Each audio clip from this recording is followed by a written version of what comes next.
आप सभी भक्तों को राधे राधे, जय श्री कृष्ण। आज की इस वीडियो में हम सभी पढ़ने वाले हैं भगवत गीता अध्याय 1 के श्लोक नंबर 17, 18 और 19। इससे पहले की वीडियोस में हम सभी ने बाकी के श्लोक पढ़ लिए हैं। यदि आप उन सभी श्लोकों को पढ़ना चाहते हैं तो आप हमारे चैनल पर जाके पहले की वीडियोज़ को देख सकते हैं। चलिए शुरू करते हैं आज की इस वीडियो को। श्लोक नंबर 17। काश्यश्च परमेशवासः शिखण्डी च महारथः धृष्टद्युम्न विराटश्च सात्यकीश्चापराजित। इस श्लोक का हिंदी अर्थ है, श्रेष्ठ धनुष वाले काशीराज महारथी शिखंडी, धृष्टद्युम्न राजा विराट और अजय सात्यकी। व्याख्या। महारथी शिखंडी बहुत शूरवीर था। यह पहले जन्म में स्त्री काशीराज कन्या अम्बा था और इस जन्म में भी राजा द्रुपद को पुत्री रूप से प्राप्त हुआ था। आगे चलकर यही शिखंडी स्थूनाकर्ण नामक यक्ष से पुरुषत्व प्राप्त करके पुरुष बना।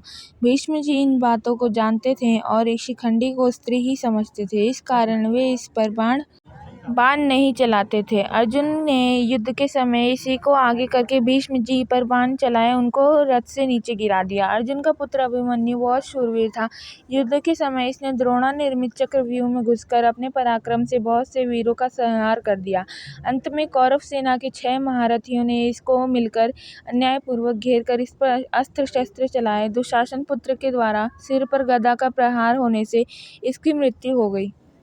संजय ने शंखवादन के समय वर्णन करते हुए कौरव सेना के शूरवीरों में से केवल भीष्म जी का ही नाम लिया और पांडव सेना के शूरवीरों में से भगवान श्री कृष्ण, अर्जुन, भीम आदि 18 वीरों के नाम लिए। इससे प्रतीत होता है कि संजय के मन में अधर्म पक्ष कौरव सेना का आदर नहीं है, इसलिए वे अधर्म पक्ष का अधिक वर्णन करना उचित नहीं समझते हैं, परंतु उनके मन में धर्म के पक्ष पांडव सेना का आदर होने से और भगवान श्री कृष्ण तथा पांडवों के प्रति आदर भाव होने से वे उनके पक्ष के अधिक वर्णन करना उचित समझते हैं और उनके पक्ष का वर्णन करने में ही उनको आनंद आ रहा है। संबंध पांडव सेना के शंखवादन का कौरव सेना पर क्या असर हुआ, इसको आगे के श्लोकों में बताया गया है। श्लोक नंबर 18।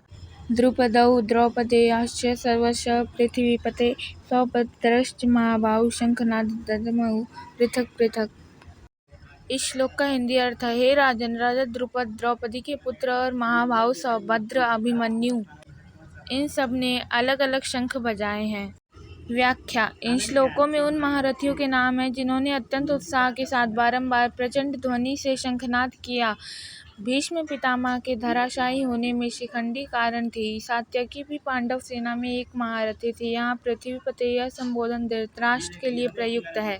श्लोक नंबर 19। स घोषो धार्तराष्ट्राणां हृदयानि व्यधारयत् नभश्च पृथ्वीं चैव तुमुलोऽभ्यनुनादयन्।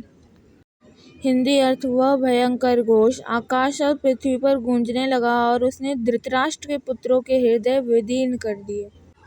व्याख्या। संजय पांडवों की सेना का विस्तृत वर्णन करता है। उसका यह विशेष प्रयास है कि किसी प्रकार धृतराष्ट्र पांडव सेना की श्रेष्ठता समझ सके और युद्ध के विनाशकारी परिणामों को समझकर इस भ्रांतहीनता युद्ध को रोकने का आदेश भेजे।